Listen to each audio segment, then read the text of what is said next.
So for the very first game of the ESL UK Premiership here for Overwatch, we're going to be heading on to Lijiang Tower for a match of Capture Point. It is going to be best of 5 Capture Point here, or Control, sorry.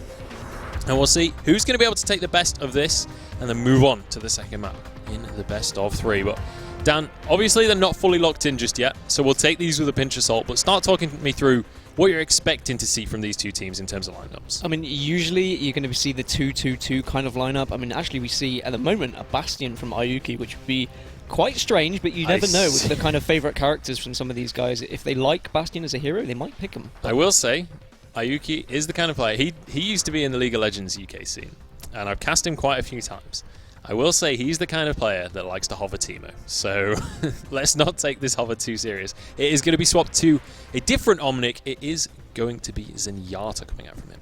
So Moped Driveby, they do look like they can actually include Ana in their 2 supports. I mean, Ana's kind of shaken up the meta of Overwatch, and we've kind of seen the nip effect, or the ninja in pyjama effect of the 3-3, but we are actually going to get underway into this as Winston now is going to get taken down, unfortunately. Yeah, already one player getting tased to death, and it's going to be Jago going down as well. So Shower Gel starting things off as he intends to go on, taking 2 kills right at the start of this game, and Endpoint actually already on the back foot. They're going to be pushed away as another 3 come on through.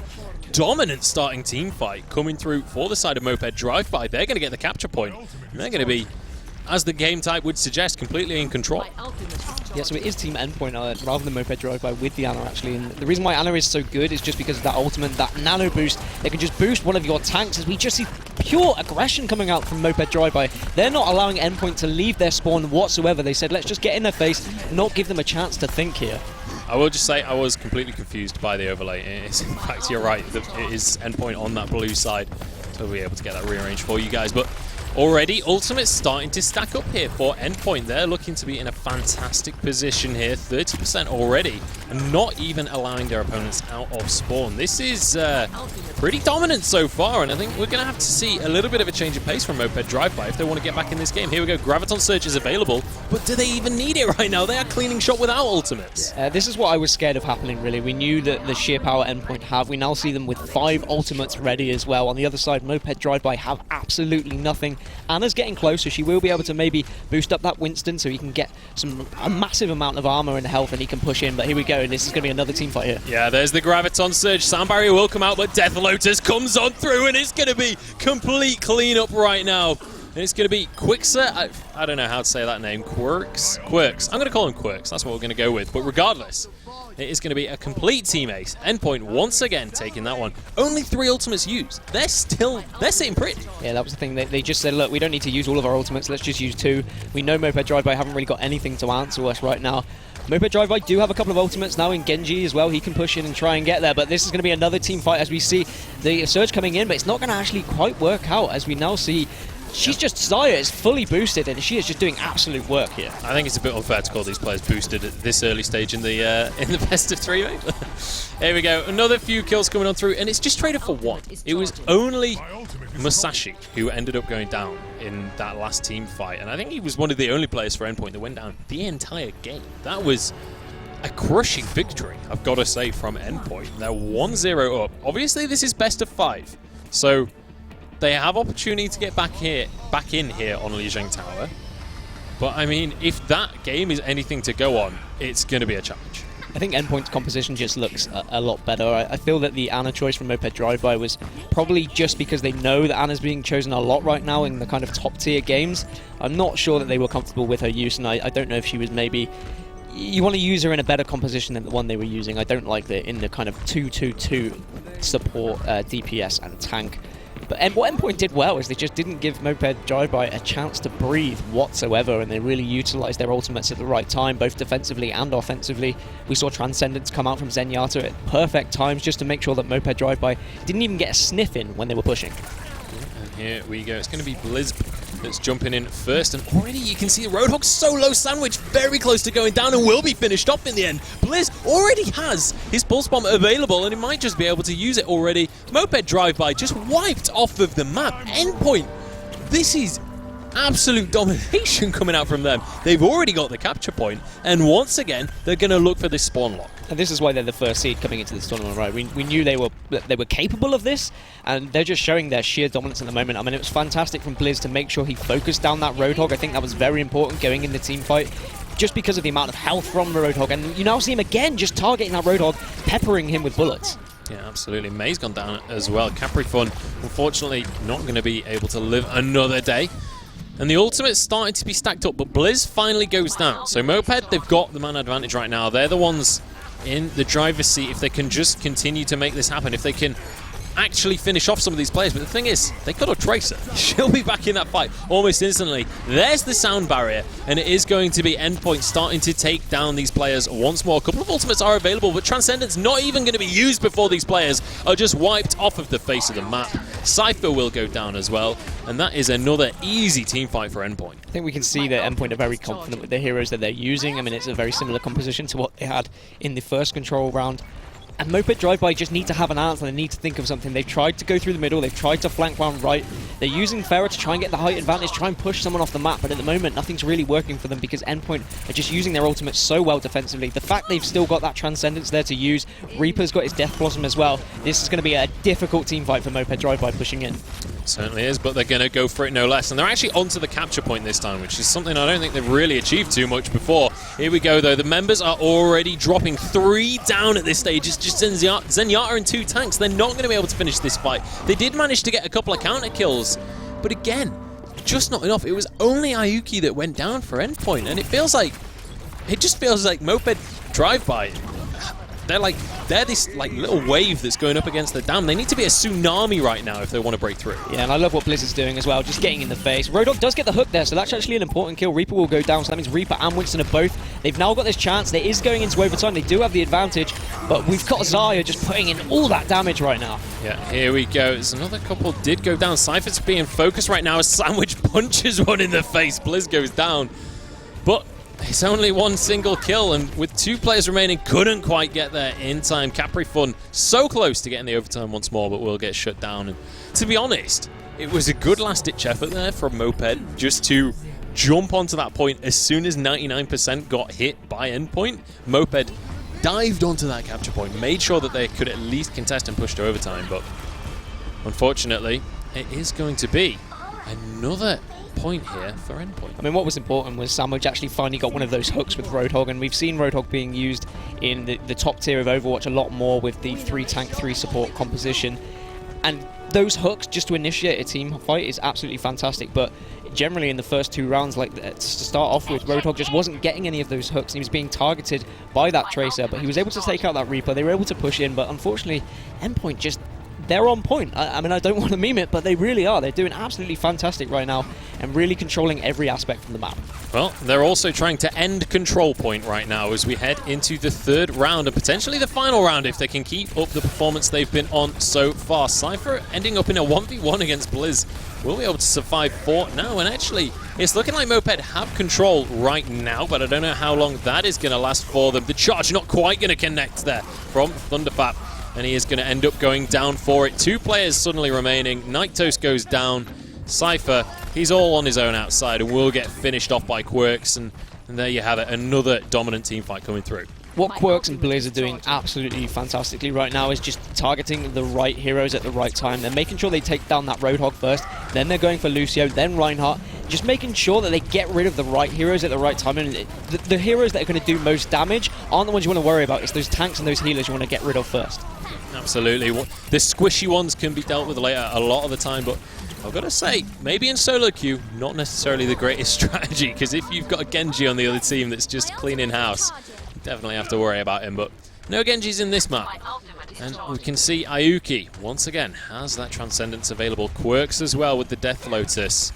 And this is looking like Moped might not be able to take this next team fight. I'm not sure there's much they'll be able to do with ultimates available. Unfortunately, Jago is trying to play McCree, but he's just being shut out of the game completely. I mean, they're just keeping him close enough. They make sure they're getting aggressive in his face, and McCree can't use any kind of ranged attacks and just use that gun effectively.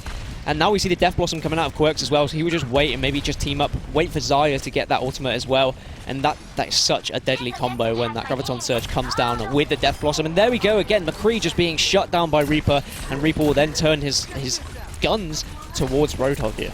Yeah, absolutely. Cypher going to be the next one to drop as Quirks is just bouncing around the map, blasting people away with those shotguns, and we'll be able to finish off Roadhog as well. And that's the beauty of playing Reaper. When you're against these compositions with multiple tanks, you can just chunk down those health bars so quickly. And look at this. 4 ults available for Endpoint, just a single one for Moped Driveby. They've got to use this sound barrier, and they've got to use it damn well if they want to stay in this game right now. They've got to make this team fight happen. This is their last opportunity before they're 1-0 down in the series. The fight has begun. Discord up in play. They can't quite finish off Thunderfap. He's going to be able to get away, but the rest of his team might not be so lucky. There is the sound barrier finally, and that is going to be the Death Lotus once more, annihilating those players. Sandwich, he's going to go down as well. Triple kill comes through here for the likes of Quirks, and that is the end of overtime. Not only the end of overtime, that is going to be the end of Lijiang Tower. And well, what do we even say about that one? Endpoint not letting a single % go the way of their opponents. 3-0 without ever losing control. Just absolutely incredible, and I'm not really surprised Blizz got play of the game as well. I mean, he was doing some crazy things with Tracer, using the Pulse Bomb effectively there, combined with the Graviton Surge. And I think that is the main difference between these two teams, is just combining ultimates, really. Endpoint were always in sync, and they were saying, look, I'm going to combine, I've got my ultimate, is yours ready? Their communication, you could clearly tell, was on point. Yeah. Moped, Drive-By, there's going to be very little drive-bys today, I'm afraid. Well, they might just drive by this series at this rate, but I've got to say, fantastic stuff out of Endpoint, and they are now 1-0 up in this series. But I think the scary thing to consider at this stage, especially if you're Moped Drive-By, so that was your map. That was the map Moped picked. They wanted to be there on Lijiang Tower and couldn't even get a foot in the door. Couldn't get anything on the board for themselves. So I think one thing as well for Endpoint, like the way that they were fighting, the way that they were working together, most of the time they had those ultimates available, and half of the fights they didn't actually use them. No. It wasn't like they were just mashing Q every time it was available. They were just holding on to those ultimates like, you know, I'm Zenyatta, I've got Transcendence, but if I don't need to use it, I won't. I'll hold it for the next team fight, and we'll make sure that we can continue to basically plow this game. It was mainly due to their focusing, right? They were communicating. They were saying, look, okay, let's focus Roadhog first, then we're going to move to Reinhardt, then we'll take down Lucio, and you could see that that wasn't coming from Moped Drive-By. They were just pretty much shooting at everything and anything they could. So it was just that direct focus that really helped Team Endpoint win that game. And now we're going into King's Row, and it is scary because that initial push, when you're trying to get to that first payload on King's Row, I'm really worried for Moped Drive-By that Team Endpoint is just going to set up this wall and say, look, no, we're just not going to let you through. We're going to make sure you don't even get to this payload. Yeah, we're going to make sure that A is your endpoint, you could say. I'm going to get all of those out of the way for the first week of the group stages so you guys don't have to hear them all. I like them. The finals, it's okay. But, well, sort of. I hate them already. Yeah, me too. But either way, fantastic game so far from Endpoint. We're just waiting for everybody to get into this second lobby so we can just continue this series going. I've just been informed that it's Death Blossom, not Death Lotus. I thought you were talking about a player when you said Lotus, sorry, but I didn't it's up. It's Katarina's ultimate in League of Legends. Ah, right, so he's a LoL nerd. They're very, very similar ultimates, and they have very, very similar names. It's fine, we'll forgive you this one time. Stream, I'm sorry for his Death Lotus approach. Death Blossom. I'm going to write in my notebook, Blossom, in big capitals, so that I can't say it wrong again. There we go. I will say it wrong again, I promise you, but that's okay, because we'll move on. We'll move past that. In fact, we're going to drive right by it as we look towards this second map in this series. The second map is going to be King's Row. So let's start to talk about the compositions that we expect to see. I mean, you mentioned how you think Endpoint is basically going to be this immovable object sitting on that first capture point. What is it that you need to see out of Moped Drive-By to be able to break through? I'd like to see like a Tracer or a Genji used effectively to get behind that enemy line, not get caught out, and be able to just pepper and annoy to kind of break that setup, not allow them to just stick that wall in the way. If you know that there's a Tracer or a Genji behind you, you suddenly panic, and at least one or two people are going to turn around, they're going to have a look at that hero. But honestly, I'm not sure if that's kind of in the arsenal of Moped Drive-By. You look at some of their favourite characters. We've got Mei, we've got Junkrat, the more standard characters that you're used to playing. I don't think those characters are going to work trying to break through that wall on this map. Well, we'll have to wait and see. And I think as well on King's Row, often it's quite difficult to make useful effectiveness of things like a Tracer. I definitely agree with the Genji. You see a lot of, like, especially on that first attack, just jumping over towards the side of the gate, so you can just kind of throw those shurikens out, try and build up Dragon Strike as fast as possible. But here we go. We are going to head for the UK Premiership into the heart of London. It is going to be King's Row here as we take a glorious look at the back of Robo-Pope there, chilling in the middle of the square. And we'll see what Moped Driveby are going to be able to do about the situation right now, because they are 1-0 down in this series, and Endpoint are not looking to be taken for a ride. I did see Ayuki switch to Hanzo there. He was tempted. When I was speaking to him the other day, he said usually he plays support, he'll go for that Zenyatta kind of maybe Ana role, but he likes to switch to Hanzo just to kind of mix things up every now and then. But this looks like a more standard kind of composition, and this is what we saw before Season 2 and before definitely the introduction of Ana anyway. You kind of have those 2 tanks, the 2 support and the 2 DPS. McCree, definitely a favourite, always picked, and then you'd kind of find people delving between Reaper or maybe Tracer. But we will see actually Ana coming out once again for Moped Driveby. Now we saw that in the first round of that control map that we just saw. I'm not sure that it was right, but now if they can use it effectively, my only worry is you usually want to combine Ana with a Reinhardt, and they're not playing that Reinhardt. They've got the ultimate of Roadhog, which is always going to work with Ana's boost. That was the next thing I was about to say. If they can get it in combination with Whole Hog and just blast away the entire enemy team, then fantastic stuff. We'll see though, and certainly Ana Lucio is a fantastic combination if you can get that going. You know, you've got the sustained heal out of Lucio, but the fantastic single target heal out of Ana. But we'll see if that's going to be the case as they push on, going for this flank immediately, getting around the side of their opponents, and we'll see if they're going to be able to get through here, if Endpoint are going to be able to just lock them out, or whether we start to see Moped Driveby get themselves back in this series. Nice little bit of damage being thrown out here from the FAP, just trying to get some DPS over from this side, but they've got a Reaper behind him. Quixer is going to be on the right, sorry, or Quirks even, if I can get his name right. Already that's going to be Sandwich going down. Not a good start here for Moped Driveby, and it's just going to be more of the same. Caprifun jumps on in. I'm not sure why, as Ana, you're ever in that kind of position, but that is going to be the first fight already going the way of Endpoint. Yeah, Thunder having to back off here. 2 is spawning, he'll just get shut down. Endpoint said, look, let's push, let's not let any of them survive here. We'll make sure we get them on the respawn. And you called it, Quirks, just with that Reaper, he just kind of dropped behind. He focused Roadhog straight away and managed to take him down. And Roadhog is the key aspect of this Moped Driveby team, because he is the main tank there. Obviously, you have got D.Va as well, but she doesn't have quite as much health as Roadhog, so it is good to just make sure you take down that Roadhog first, as we will now see Moped Driveby pushing again, because Endpoint are sitting back a little bit. They're letting Moped Driveby push through that kind of wall there. Yeah, look at War Spirit as well, just basically artillery fire coming out from him, and here we go. Discord Orb already on Jago. He's going nowhere at this rate. Cannot get to those stairs. And Ayuki going to be here on the Zenyatta as well. Able to just drop Discord Orbs on anyone who pushes forward. Anyone who gets past that point will immediately get focused down. And speaking of focused down, there goes D.Va. It's going to be another couple of kills coming through. Cypher is likely to be dropped next. In fact, it's Night Toast that goes down. Blizz is the one to pick up that kill. And Quirks once again on this front line, looking for the flanks, looking to just let his enemy walk past him so he can get those nice little shotgun blasts off. But 5% until he's got his Death Blossom once more. And that will be 6 ultimates for Endpoint. Yeah, I like what Quirks is doing as well. He's just constantly getting in a position where he can just be behind Moped Driveby. I mean, I'm happy that Moped Driveby are being patient and they're not just pushing him one by one, but there goes the Graviton Surge, and there'll be the Death Blossom as well. And that will be 5 down. D.Va the last one remaining. Yeah, that is what you call a 5-man wombo combo right there. And the thing is, that's just 2 ultimates. Immediately, the entire team wiped out of Moped Driveby. Nothing they can do about it. They didn't have a Reinhardt to block the damage. They don't have a D.Va. There's no... or they do have a D.Va, in fact, but I think Defense Matrix had already been used. So, at that point, there is no defense to that kind of strategy. You just kind of get wiped out unless you got Sound Barrier, and they didn't have that available at the time.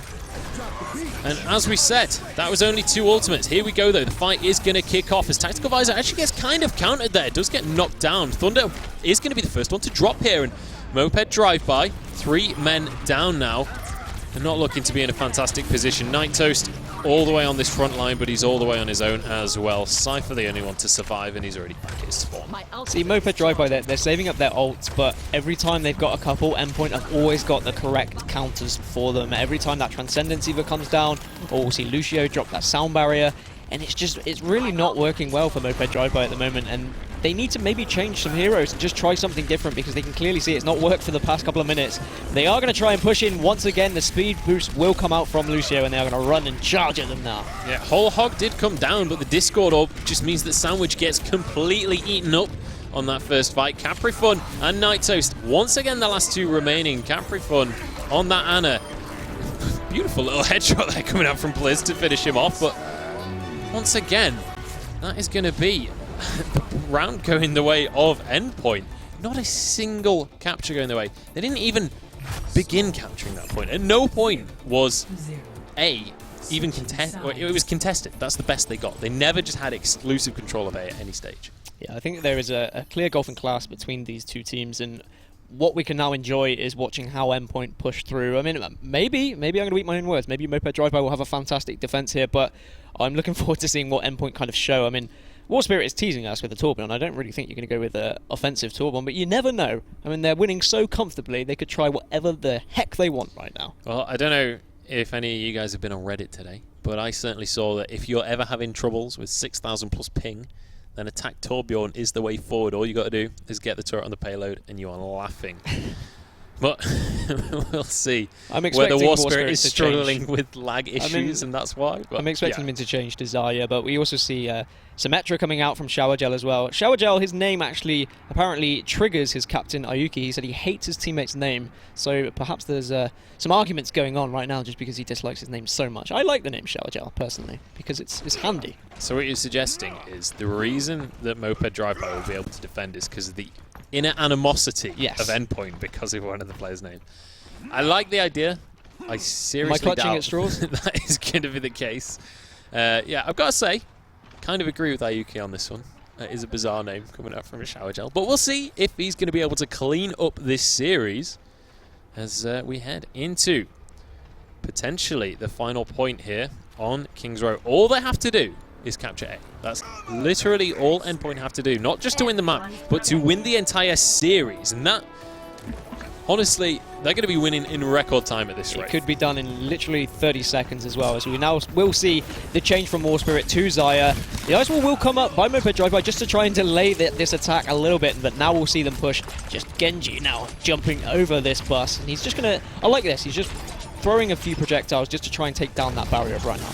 Yeah, just to get a bit of damage down. And he's now found himself in a fantastic position. They've already got control of the stairs. This is what we saw at a Moped Driveby last time. However, we didn't see a Symmetra go down from Endpoint this early on. And interesting charge coming out right there from Night Toast. I'm not sure I agree with that one. And it's going to be Thunder that gets killed as well. Blizz is on the back line on this Genji, and he is just destroying them right now. Another few kills come out. A point is already 2/3 of the way captured. There's no way that this is contestable at this stage. And there you have it, ladies and gentlemen. Endpoint. They've kind of come into this Premiership and said, look, we are the favourites in this group. We are going to be the ones that are walking away with this. And basically a perfect series. Assuming that you don't include the couple of kills, like, which I don't. That's not the objective of Overwatch. I consider that a perfect series. Wow. Just an incredible performance from Endpoint, and it just... There was nothing really from Moped Driveby. They didn't really switch anything up to try anything during those attacks. And Musashi is Lucio getting play of the game as well, so that's always good to see. It's always good to give your support characters some love. It's not always often they'll get them, but actually it was during the Graviton Surge that he was able to just fire some bullets there and pick up a few kills. So fantastic work from him there. I love how he gets the credit for that, despite the Graviton Surge, despite the Death Blossom as well coming out. But hey ho, I have no idea how the play of the game system works. But if you saw there, he had 55% kill participation there, Lucio, with I think 18 eliminations. It was his right click. He walked up and got that AoE onto all 6 of them, so fantastic stuff coming out from him. But, I mean, there we have it. What a way to start the Premiership. That is the first best of 3 already done with. I feel like we've been casting for, what, 10 minutes? Like, that was insanely quick. And Endpoint, I mean, I was expecting to be, like, talking back and forth about the merits and disadvantages of these two teams, but Endpoint, they're not having any of it. They're already done with. They're finished at this stage. They're moving on into the winner bracket final. They want to leave. They want to go for their dinner. They said, let's just get this one over and done with. And it was interesting to see that they just went for that 2-2-2 standard composition, because we spoke about this today, how the meta has kind of changed, and Ninja Pyjamas have kind of they've made this 3-tank, 3-support meta, and I didn't know if we were going to see it from any of these teams, and I thought if we were going to see it from anyone, it would probably have been Endpoint, and the fact that they didn't even use it means that they're just comfortable with using what's kind of known at the moment. They're happy with their 2-2-2, what they're used to. We saw that Moped Driveby went for those Ana choices to try and maybe catch up with the meta a little bit, but I don't think that it really worked for them. They weren't quite used to it. Yeah, absolutely. Well, I've got to say, one of the things that I would be thinking right now, especially if I was the likes of The Last Resort, who were they're kind of the favourite in our second game of the day. They're the ones that we're sort of expecting to see go into the winners bracket final against Endpoint. What do you even say to that? If you've just watched that game, you've just watched that annihilation of Moped Driveby, who I will say, they were our 8th seed. So, I mean, fair play to Moped Driveby. I don't want to kind of be too aggressive towards you guys, but that was pretty dominant from Endpoint. If I was The Last Resort, I would be a little bit concerned about our upcoming few games. I mean, The Last Resort have played Endpoint before during the Contender Cups, and The Last Resort did lose, but you know, you never know what could happen. I mean, we weren't expecting that much of a walkthrough in that game, so we might see a closer game in the winners bracket finals if Last Resort get there, because Team Amazing, yeah, I did it again. That's the last time I'll do it, I promise. Is the best team name I've ever heard. It genuinely is. But they could come out of the blocks as well, and they could fight hard, and maybe we'll see Team Amazing facing up against Endpoint in the winners bracket final. Absolutely. I mean, Team Amazing, they're kind of a dark horse here. We don't know a lot about them, so we'll see whether they're going to be able to bring something extra to the table against The Last Resort in just a few minutes' time. But we're going to go to a break, so we'll see you shortly.